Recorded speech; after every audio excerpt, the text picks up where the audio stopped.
Hello friends, কেমন আছেন সবাই?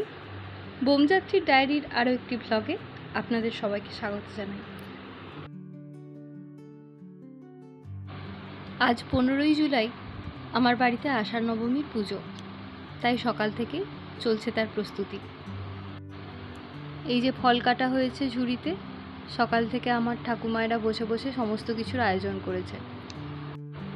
আর এটা হচ্ছে একটা গোটা ফলের নৈবেদ্য, কলা, শশা, নারকেল, অল্প কিছু আলু, পেয়ারা এসব দিয়ে নৈবেদ্য দেওয়া হয়েছে। এবারে আমাদের পুজো নিয়ে যাওয়া হবে এই ভ্যানটায় করে। প্রতিবারই এই ভারী ভারী জিনিসপত্রগুলো বয়ে নিয়ে যেতে প্রচণ্ড কষ্ট হয় সবার, তার জন্যেই এই ব্যবস্থা। আর আমাদের এই পুজোয় পাঁঠা বলির প্রথা চালু আছে, যদিও আমি ব্যক্তিগতভাবে কোনো রকম বলি প্রথার সমর্থন করি না। চলুন, হয়ে গেছে সব, এবার যাই গুটি গুটি করে।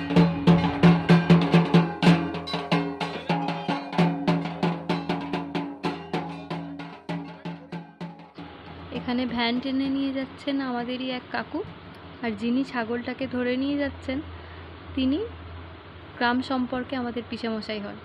আর এই যে সামনে যাকে দেখতে পাচ্ছেন তিনি আমার পিসিমণি।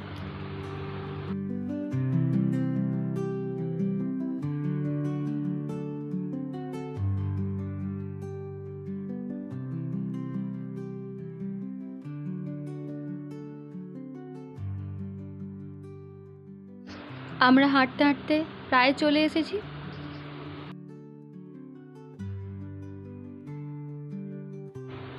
আমাদের গ্রামের পরিবেশটা কত সুন্দর দেখুন।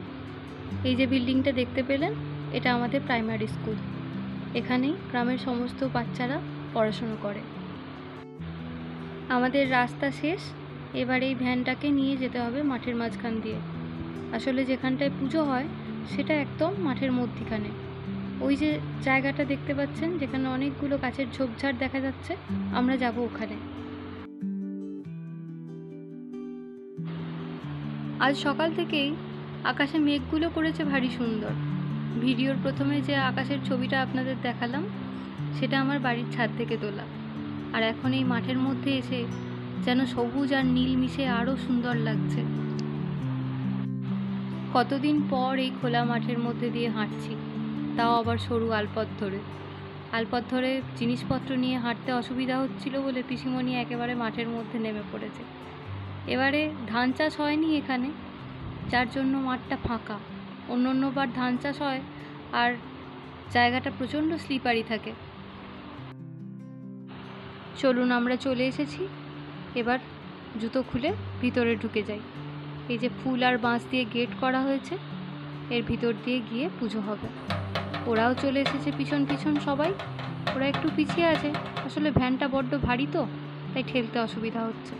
আর এদিকে পিসিমণি গিয়ে আগে থেকেই সমস্ত কিছু পুজোর সাজ সরঞ্জামগুলো গুছোতে লেগেছে।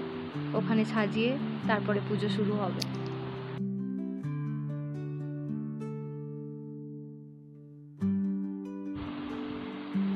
এই যে ত্রিশূল দেওয়া সাদা অংশটা দেখছেন, এটি মায়ের মূল বেদি।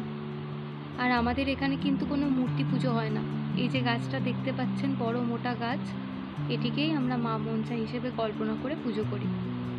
এই গাছটার প্রচুর বয়স, ঠিক কত তার আন্দাজ আমার নেই। আমি জন্মে থেকেই এই গাছটাকে এভাবে দেখছি, এবং এই গাছটার ডালপালা বিস্তৃত করে এতটাই বড় হয়ে গেছে যেখানে একটা পাশাপাশি গাছ হয়ে একটা ঘন ঝোপ বা বন তৈরি হয়ে গেছে। চারপাশটার অবস্থা দেখছেন, কি পরিমাণ ঘন বন হয়ে গেছে। আসলে বছরে একদিনেরই পুজো হয়, এই দিনটাতেই আমরা আসি, আর কোনো দিন এখানে আসা হয় না। তাই স্বাভাবিকভাবেই এখানে এই যে ঝোপগুলো তৈরি হয়েছে, এগুলো এভাবেই থেকে যায়। ওরা সবাই মোটামুটি চলে এসেছে। আর এখানে হাড়কাঠ যেখানে বসানো হবে তারই প্রস্তুতি চলছে। এই যে ইটটা দেখতে পাচ্ছেন, ইটটা তুলে নিয়ে এখানে শাবল দিয়ে মাটি করা হচ্ছে। ইটটা তুলে নেওয়ার পর হাড়কাঠ বসানো হবে।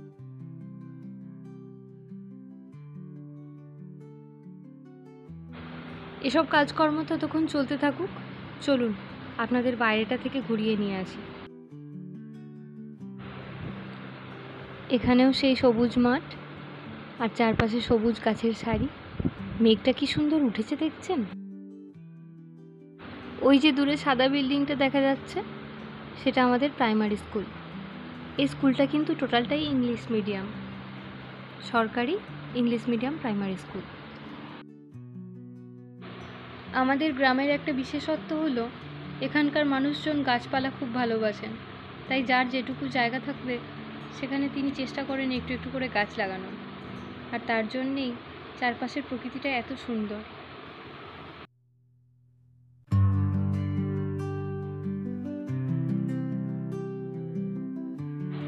এখানে হাড় কাট পোতার কাজ একদম শেষ, এবার শুধু পুজোর পালা।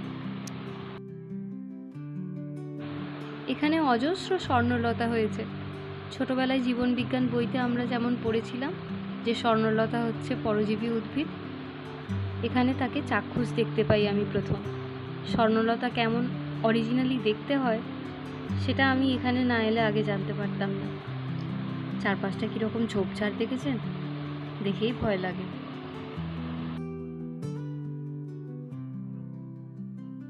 এদিকে পুজোর জোগাড় জানতি মোটামুটি সব রেডি। বামুন দাদু পুজোয় বসেও পড়েছেন, এবার শুধু পুজো শুরুর অপেক্ষা।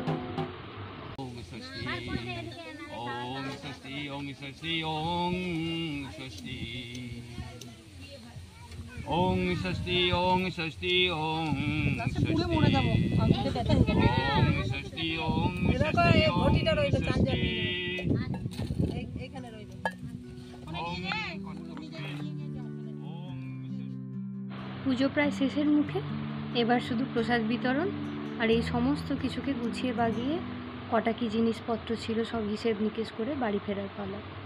চলুন ব্লগটা এখানেই শেষ করি। সবাই ভালো থাকবেন, সুস্থ থাকবেন, সাবধানে থাকবেন, আর ভিডিওটা ভালো লাগলে একটা লাইক করে দেবেন। সবাই ভালো থাকবেন, আবার দেখা হবে অন্য কোনো ব্লগে। নমস্কার।